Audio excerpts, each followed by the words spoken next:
běžném životě nosím normálně brejle, ale protože mám 2 dioptrie, takže k fotbalu potřebuji kontaktní čočky, jinak bych asi na tom hřišti nebyl moc platný.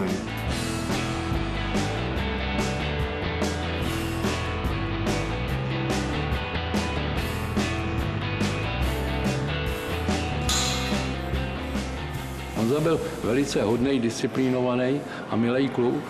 A vždycky byl ochotný za někoho něco udělat navíc. Tak já jsem se vyučil mechanik opravář silničních motorových vozidel. To bylo spíš zaměření na nákladní automobily a na traktory a to bylo v rodině, že táta je autoklempíř, brácha taky, takže jsem se dal na tadyto povolání, ale jsem rád, že jsem se začal věnovat fotbalu potom. Jan Koller ist ein wichtiger Spieler, der für uns. Jan Koller je bojovník, pro nás velmi cenný svým herním projevem. Je to opravdu důležitý hráč. Kämpfer und ist für uns sehr, sehr wichtig.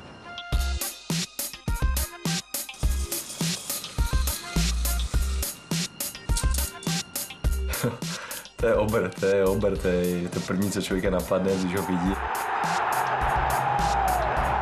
Je to velký muž, velký hráč s velkým srdcem a Honza Koller, který mu říkáme Dino, je fantastický kluk, skromný, který vyšel z vesnice a pro to mužstvo by se rozdal. Na to, v kolika a vlastně on začal hrát profesionálně fotbal, udělal úžasnou kariéru.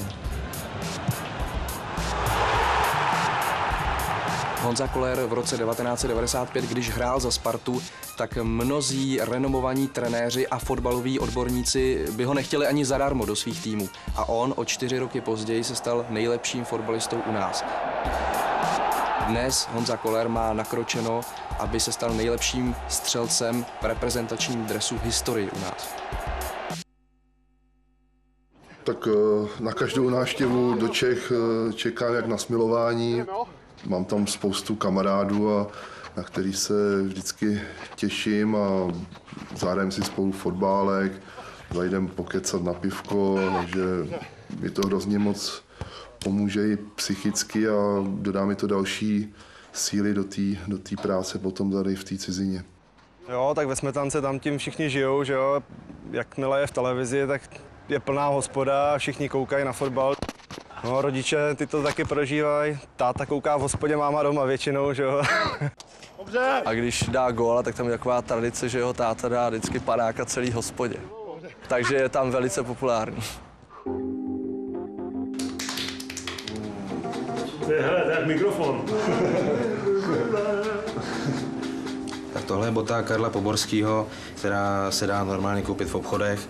Jinak je to u Honzy Kollera, který má nestandardní velikost a proto mu vyrábíme boty přesně na míru.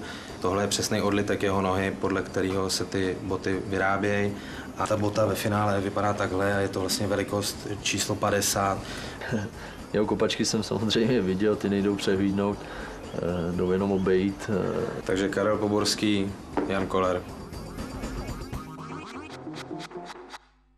V žákovských mužstvech jsem hrál záložníka, útočníka, no a pak při přechodu do dorostu tak jsem šel do brány, protože jsem šel do vedlejší vesnice a tam brankáře neměli, tak jsem si tam vstoupnul, chytal jsem asi 2 roky, prostě mi to potom nějak přestalo bavit a táhlo mě to do útoku, takže jsem se vrátil nazpátek do té Smetanové Lhoty.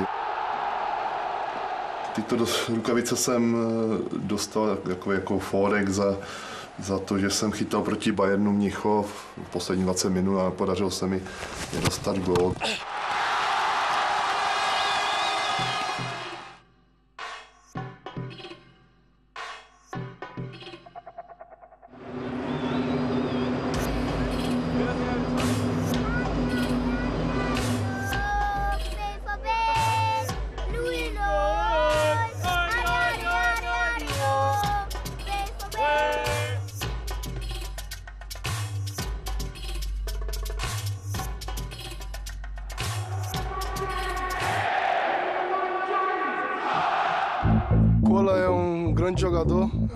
Jan Koller je velký hráč, pro nás ostatní je vzorem.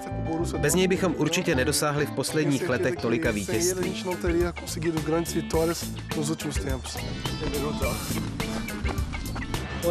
Koller je jako dítě, je mu 31, ale chová se jako kluk.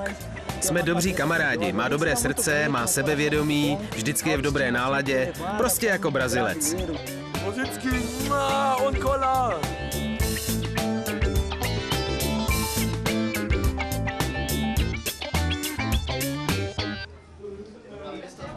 Meni se dečki osobno super sviđaju. Mám kluky moc rád, jsou v pohodě, nejsou arrogantní, jsou zkrátka normální.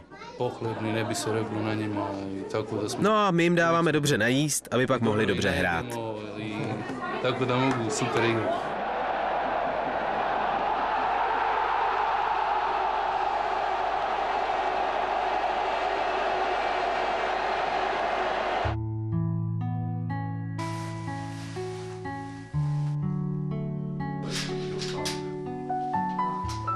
Tak byla hodně veliká. Byla veliká a byla pěkná po mamince. Byl jsem u porodu a musím říct, že to byl nejkrásnější zážitek celého života. Ani ty ocenění, tituly, to se tomu okamžiku nedají vyrovnat vůbec. Když vezmu budoucnost, tak především teď vidím úspěch v Borussii Dortmund a pak hlavně, aby jsme nezklamali fanoušky na mistrovství Evropy v Portugalsku, kde chceme získat nějaký úspěch.